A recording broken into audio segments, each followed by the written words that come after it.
Hi, I'm Simon K. Jones, and this is the latest chapter of Tales from the Triverse. This is the beginning of a new story called Revenge. This is part 1. London, mid-Earth, 1980, July. Rolling like waves along the coast, the floor of the open-plan office buckled and cracked, snapping apart in bursts of tiling and insulation, desks being upturned, computer monitors falling, and swivel chairs sliding at speed from one end to the other. The Joint Council Tower was coming apart, and Nisha Chakraborty was still some 250 metres above ground. "It's supposed to do this in an earthquake, right?" she said, stumbling as the room tilted. "You're thinking of Japan," Ford said, dragging Hutchinson along by his arm. "We don't have earthquakes." They could feel another shockwave rippling up the building, distant and far below, then travelling through their feet and into the ceiling. Light bulbs exploded, panels shook loose. Windows partitioning interior rooms smashed. "A terrorist attack?" Hutchinson mumbled. "It has to be. Some of your own people, no doubt. Was this part of your plan?" "No," Ford said, giving Hutchinson a shove. "Blowing ourselves up was not part of the plan." "Surprising," the politician sneered. "You lefties are always turning upon one another, after all. It's why you always lose." "You're the one going to jail, fucker," Nisha said, heading for the floor's exit. Whatever was happening, the only response was to evacuate the building as quickly as possible. Zoltan and the others would already be on their way to the lobby, and had far less distance to travel. She clutched the binder of critical files to her chest, hoping that it would be enough to put Hutchinson, Maxwell, and their entire conspiracy behind bars for a long, long time. It was the noise that was the most disturbing, even more than the movement underfoot or the sight of the office tearing itself to pieces. The building was screaming, and had not stopped since it had started. Steel beams that should not move were contorting into new shapes. Her finger hovered over the elevator button, then she glanced back at Ford. "No lifts, right?" "No lifts," he confirmed, pointing to the door to the stairwell. "We're on the 60th floor," Hutchinson said, looking aghast. Ford shot him a quick look. "Then we better crack on." The door didn't budge when Nisha tried it, the frame already warped beyond its original design.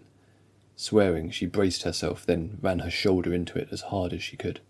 Coming away at the hinges, the door tipped and thudded to the floor. On the other side, she found a deep stairwell already cobwebbed with long cracks as far down as she could see. Whatever had happened to the building was still happening. It had ripped through it from basement to rooftop.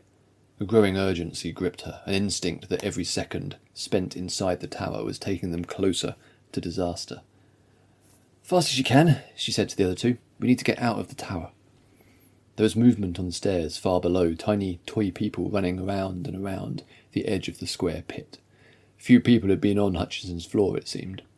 Somewhere in the distance, a klaxon rang on repeat. She hopped down the steps 2 at a time, glancing over her shoulder at every 90-degree turn to check that Ford was still there with Hutchinson. "I'd have been home some hours ago if it wasn't for your little riot," he said. "Staying in my office seemed like the safe decision. They should have handcuffed him to his desk and left him to go down with his ship. Hutchinson deserved no less, after all the shit he'd pulled over the years. So much blood on his hands, including John Callahan's. And for what? That was the part that tore Nisha up inside about the whole thing. That Hutchinson, Baltine and Matheson had done it for such flimsy reasons. A vague notion that they'd been wronged, that somehow they were the victims. Nigel Maxwell was at least a classic sort of power-grubbing political vermin. Down they went, story after story, Nisha's feet finding a kind of rhythm as she moved, placing her feet precisely and swiftly. Speed was vital, but it'd do her no good if she twisted an ankle. The lights flickered and went out, leaving them suspended in darkness. The tower groaned and cried out, and she could hear plaster crumbling from the walls and metal shearing off from the stairs somewhere nearby. The steps swayed underfoot, and she gripped the railing, acutely aware that they were still probably 50 floors up, with the centre of the stairwell a straight drop to the bottom. A cacophony echoed up and down over and over, the sound of something heavy falling and falling and falling. Her ears felt that they would bleed. A deathly red glow flooded the shaft, throwing everything into sharp relief. Deep black shadows played on every surface, making it difficult to judge distance or where each step ended. Emergency lighting of some sort. She started moving again, Ford's hand gripped her shoulder tightly, almost to the point of hurting. He had remarkably big hands, she realised, having never previously noticed. "Watch where you're going." He nodded past her, and Nisha's eyes adjusted to the strange lighting, only to realise that the stairs below were entirely gone, shorn clean off to leave only protruding metal spikes. The stairs resumed 3 floors down from where they were, albeit now covered in mangled debris. "Back up," he continued, and led the way to the previous floor. Banging open the fire escape, Ford took them through into another large office space already evacuated and eerily empty. "There's another fire escape on the far side," Hutchinson squawked. "We can try that one." Nisha could feel the building sliding beneath her, tilting. She hurried along, binder of files tucked under her arm, moving past abandoned desks covered with spilled coffee and upturned stationery. The red door to the stairwell was up ahead. Lurching violently, the entire open-plan office dropped down in one corner, glass shattering and ceiling panels blowing out. The floor turned into a slide and they each fell, feet pulled out from under them, tumbling and rolling. Desks and chairs and filing cabinets went with them, smashing into each other, and Nisha raised her hands to protect her head. The folder of evidence slipped away. The far wall shattered and disintegrated, glass and frames leaving a gaping hole to the outside. Beyond, she could see London splayed out below, the Thames snaking its way through the city. She grabbed for any kind of hold that would halt her uncontrolled slide towards the gap, and found it in a support pillar that was somehow still in place. Piles of paper, staplers, pencils, whiteboards all fell past her, and she felt something slice into her forehead. Taking a breath, she tried to make sense of where she was.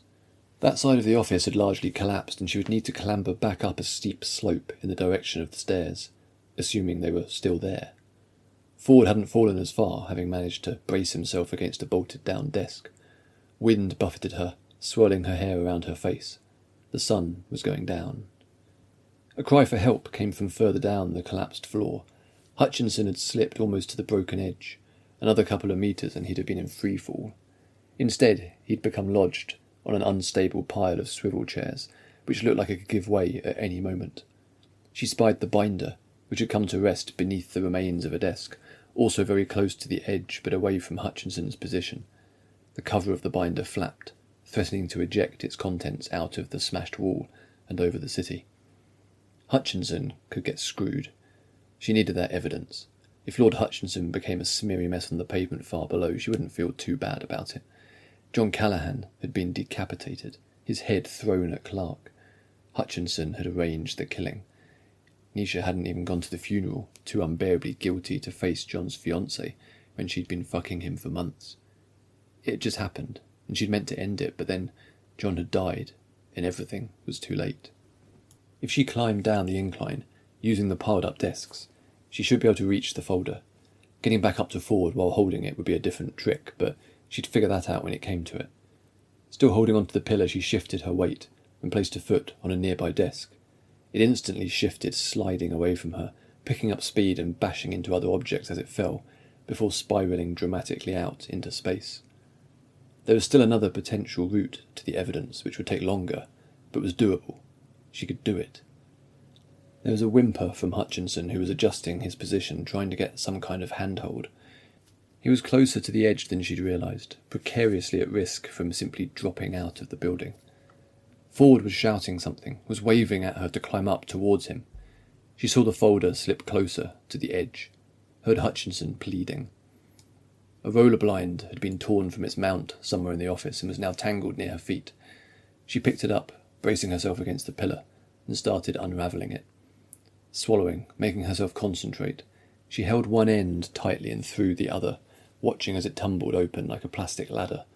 Her throw was good, the far end coming to rest an arm's reach from where Hutchinson was crouched. He grabbed at it, eyes frantic, and began pulling himself up. The incline wasn't vertical, and with the assistance of the makeshift ladder he was able to make progress. Nisha remained braced against the pillar, hoping it would hold. The blind looped around her arm several times. The plastic slats cut into her skin, but still she maintained her grip, until Hutchinson was level with her. "Get up here!" Ford shouted again. She looked back to the folder of evidence, but it was already gone, fluttering out somewhere on the breeze. Another hand on her shoulder, Hutchinson this time. "Come on, my dear," he said, and began clambering back to Ford. She followed behind him, watching the man claw his way back to survival. Hutchinson was someone who always found a way, who somehow evaded responsibility and consequences. Still, she'd kept him alive. That meant something. It's what John would have wanted. They made it to the stairwell without further incident. Ford barreled through the door and sighed in relief. "Stairs look intact," he called out. Hurrying down as fast as they could, the building heaving and creaking around them, Nisha wondered at the point of it all. The wrong people died, the wrong people survived. One failure after another, year over year. She struggled to remember when times had been good. "Don't worry," Hutchinson said, breathing hard, the words staggering out of his mouth as he kept moving. "It would have been foolish of me not to keep backups." There was noise of footsteps from below, and then Zoltan Kaminsky came into view, red in the face and looking exhausted as he hauled himself up the steps, pulling at the rail. Nisha grabbed for him and hugged him tightly. "What are you doing here?" She stared angrily at him. "You should be out of the building already." He grinned. "I came looking for you, stupid." Thanks for listening. You can leave comments, subscribe, find lots more Triverse stuff over at simonkjones.substack.com.